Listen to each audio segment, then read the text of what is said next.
Hello guys, welcome back to the channel and welcome back to elite wrestling. तो guys आज इस video में हर बार की तरह ही मेरे पास आपके लिए AEW से रिलेटेड बहुत ही बड़े और बहुत ही इंटरेस्टिंग अपडेट्स है। लेकिन आज की वीडियो के बारे में बात करने से पहले मैं आप लोगों को एक बार फिर से कहना चाहूंगा कि गाइज अगर आपने हमारे चैनल का कल का वीडियो नहीं देखा तो गाइज आप वो वीडियो जरूर चेकआउट कीजिएगा, क्योंकि गाइज हमने उस वीडियो में ऑल एलीट रेसलिंग के बहुत ही बड़े अपडेट्स के ऊपर बात की है। पर गाइज अब हम बात करते हैं हमारे आज की वीडियो की, और गाइज आज इस वीडियो में हम जानने वाले है कि WWE से रिलीज होने के बाद अब रूसेव का नया नाम क्या होने वाला है। क्या हमें फाइटर फेस्ट की नाइट 1 पर फैंस देखने को मिले थे। केनी ओमेगा और एडम हैंगमैन पेज दोनों ही ऑल एलीट रेसलिंग में बहुत ही ज्यादा अंडर प्रेशर है, और WWE के हॉल ऑफ फेमर ने टेसा ब्लैंचेट के AEW ज्वाइन करने के ऊपर भी कुछ कहा है। तो आज इस वीडियो में हम इन सब अपडेट्स के बारे में बात करने वाले हैं। तो गाइज ये वीडियो एकदम आखिर तक जरूर देखना। और चलिए शुरुआत करते हैं हमारे सबसे पहले अपडेट से और जानते हैं कि क्या हमें फाइटर फेस्ट की नाइट 1 पर AEW के फैंस अरीना में देखने को मिल चुके हैं या नहीं। गाइज अगर आपने फाइटर फेस्ट की नाइट 1 देखी होगी तो फिर आपको ऑल एलीट रेसलिंग के फाइटर फेस्ट के नाइट 1 पर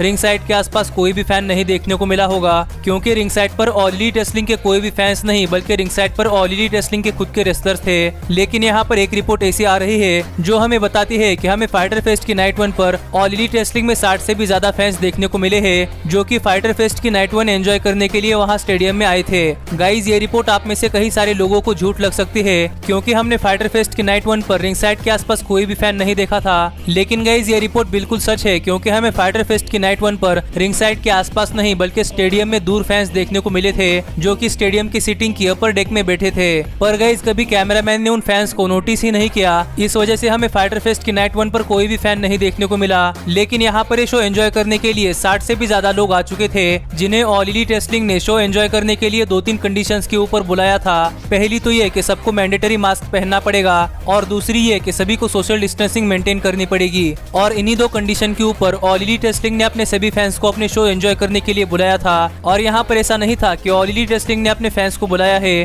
बल्कि यहाँ पर फैंस चाहते थे कि वो पैसे देकर टिकट खरीदे और वो आकर शो एंजॉय करे। पर यहाँ पर ऑल एलीट रेसलिंग ने किसी भी फैंस से टिकट्स के पैसे नहीं लिए, और यहाँ पर ऑल एलीट रेसलिंग ने सभी फैंस को फ्री में शो एंजॉय करने के लिए बुला लिया। पर यहाँ पर ऑल एलीट रेसलिंग ने उतने ही फैंस को अंदर आने दिया जितने की स्टेडियम की सीटिंग के अपर डेक में बैठ सकते हैं, और यही अपने स्टेडियम के अपर डेक में सभी फैंस के बीच में 1-2 मीटर का डिस्टेंस रखकर ऑल एलीट रेसलिंग ने 60 से भी ज्यादा फैंस को अपने यहाँ पर शो एंजॉय करने के लिए बुला लिया था। और आप में से भी कई सारे लोग मुझसे पूछ रहे थे कि क्या फाइटर फेस्ट की नाइट 1 पर हमें फैंस देखने को मिलेंगे। तो मुझे तब तक तो पता नहीं था, लेकिन गाइस अब हमें पता चल चुका है कि फाइटर फेस्ट की नाइट 1 पर हमें फैंस देखने को मिले थे। और मुझे यहाँ पर ऑल एलीट रेसलिंग की तरफ से ये चीज अच्छी लगी कि उन्होंने सभी फैंस को मास्क पहनने के लिए कहा और सोशल डिस्टेंसिंग का पालन भी करने के लिए कहा। और इससे भी बढ़िया चीज तो ये कि उन्होंने किसी भी फैंस की तरफ से टिकट के पैसे नहीं लिए, जिससे कि उन फैंस का इस पैंडेमिक वाली सिचुएशन में और भी ज्यादा खर्चा बढ़ जाता। लेकिन गाइज अब हम आगे बढ़ते हैं और बात करते हैं हमारे अगले अपडेट की। और गाइज जानते हैं कि क्यों केनी ओमेगा और Adam hangman page all elite wrestling में बहुत ज्यादा अंडर प्रेशर है। तो गाइज आपको तो पता ही होगा कि केनी ओमेगा और Adam hangman page all elite wrestling के टॉप सुपरस्टार्स में से एक है, जो कि हाल फिलहाल में हमें ऑल एलीट रेसलिंग में टैग टीम में दिखाई दे रहे हैं। और यही केनी ओमेगा और एडम हैंगमैन पेज ने अपना एक लेटेस्ट इंटरव्यू दिया है, जिस इंटरव्यू में बात करते हुए एडम हैंगमैन पेज ने कहा कि वो AEW में बहुत ही ज्यादा अंडर प्रेशर रहते हैं, क्योंकि AEW की क्रिएटिव प्रोसेस बहुत ही ज्यादा डिफिकल्ट है। और ये इस वजह से क्योंकि आपके पास अगर कोई बेस्ट आइडिया हो और आप अपना आइडिया किसी के सामने पिच करते हो, तो फिर जिसके सामने आपने अपना खुद का आइडिया पिच किया है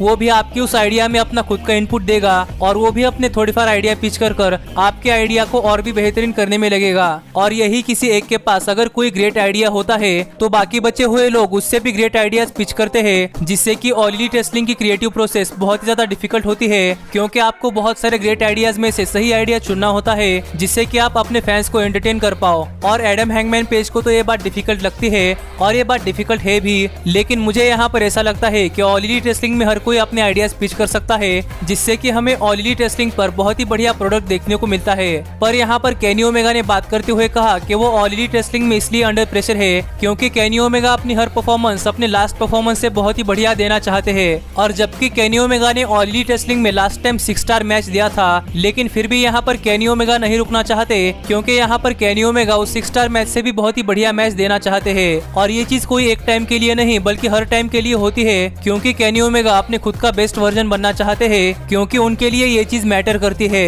पर यहाँ पर केनी ओमेगा को 5 स्टार मैच या फिर 6 स्टार मैच से भी कोई लेना देना नहीं है, क्योंकि हर कोई रेसलिंग देखता है और ये उसकी पर्सपेक्टिव होती है कि वो उस मैच को कितनी स्टार रेटिंग देता है। पर यहाँ जहां पर केनी ओमेगा अपना बेस्ट देने की कोशिश इसलिए करते हैं क्योंकि अगर आपने पहले 5 स्टार मैच दिया है तो फिर आप वहां पर एक स्टैंडर्ड लेवल सेट कर देते हैं और आप फिर उसके बाद उसके नीचे नहीं आ सकते। और यही अपनी लेवल मेंटेन करने के लिए और अपना बहुत ही बढ़िया परफॉर्मेंस देने के लिए Kenny Omega all elite wrestling में बहुत ही ज्यादा अंडर प्रेशर फील करते हैं। और यही दो बातें हमें केनी ओमेगा और एडम हैंगमैन पेज के नए इंटरव्यू से जानने को मिली है। और आप लोगों का इस स्टोरी पर क्या कहना है ये आप मुझे कमेंट कर बताइए। लेकिन गाइस अब हम आगे बढ़ते हैं और बात करते हैं हमारे अगले अपडेट की और जानते हैं कि WWE हॉल ऑफ फेमर ने टेसा ब्लैंचेट के AEW में आने के ऊपर क्या कहा है। तो गाइस टेसा ब्लैंचेट TNA से रिलीज होने के बाद हम सब लोग चाहते हैं कि Tesa Blanchett all elite wrestling में आए क्योंकि Tesa Blanchett all elite wrestling की विमेंस डिवीजन के लिए बहुत ही बढ़िया सुपरस्टार बन सकती है और वो ऑल एलीट रेसलिंग की विमेंस डिवीजन की फेस भी बन सकती है जहां पर वो अपने फादर के साथ क्लोजली काम कर सकती है।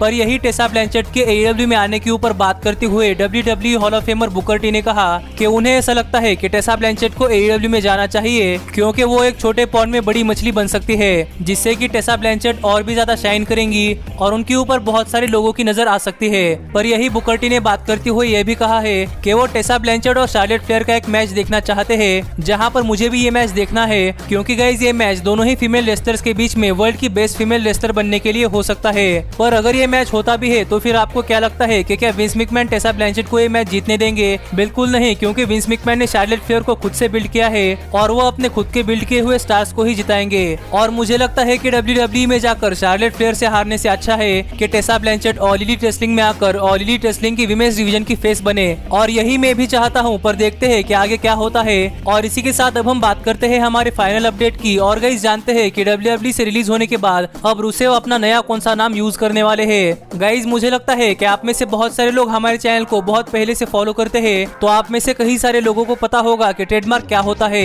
पर जिसे किसे नहीं पता उन्हें मैं बताना चाहूंगा कि गाइस ट्रेडमार्क नाम का मतलब ये होता है कि आप अपने किसी नाम को ट्रेडमार्क करवा लो क्योंकि वो नाम आप सिर्फ खुद ही इस्तेमाल कर सकते हैं और आपको अपना खुद का नाम ट्रेडमार्क करवाने के लिए पैसे भी देने पड़ते हैं। जहां पर WWE अपने सुपरस्टार्स के नाम को ट्रेडमार्क करवाती है क्योंकि WWE के सुपरस्टार्स उनका ट्रेडमार्क नाम जो WWE ने ट्रेडमार्क करवाया है वो किसी और कंपनी में ना यूज कर सके और इसीलिए WWE कंपनी अपने कई सारे सुपरस्टार्स को अपनी तरफ से कोई नाम देती है कि जिस नाम से वो सुपरस्टार जाना जाएगा और उस नाम का WWE ट्रेडमार्क भी फाइल करवाती है जिससे कि वो नाम वो WWE सुपरस्टार कहीं और पर इस्तेमाल ना कर सके। और इसका एग्जांपल आप ले सकते हैं जो है रोमन रेंस और सेथ रोलेंस, जहां पर इन दोनों ही सुपरस्टार्स का रियल नेम अलग है और उन्हें WWE ने दिया गया नाम अलग ही है। और इसी तरह WWE ने रुसेव को अपना खुद का नाम दिया था जो कि था रुसेव और इस नाम को WWE ने ट्रेडमार्क करवाया था क्योंकि रुसेव यह नाम किसी और कंपनी में ना इस्तेमाल कर सके और इसी वजह से रुसेव उनका खुद का नाम रुसेव किसी और कंपनी में इस्तेमाल नहीं कर सकते क्योंकि उसका ट्रेडमार्क WWE के पास है। और अगर वो किसी और कंपनी में रुसेव यह नाम इस्तेमाल करते हैं तो गाइस उन पर WWE लीगल एक्शन भी ले सकती है क्योंकि इस नाम का ट्रेडमार्क WWE के पास है और इसीलिए रुसेव यह नाम किसी और कंपनी में इस्तेमाल नहीं करने वाले।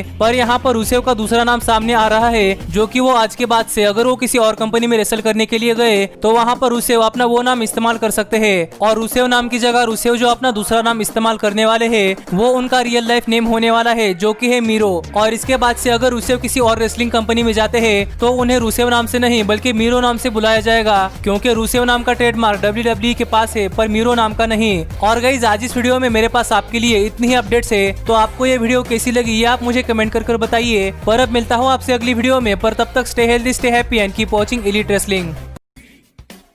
Hey, did you like that video? Click the screen for more. And where do you think you're going? And thanks so much for being the elite. The elite, the elite. What, Nick, you're not going to sing it all with me this time?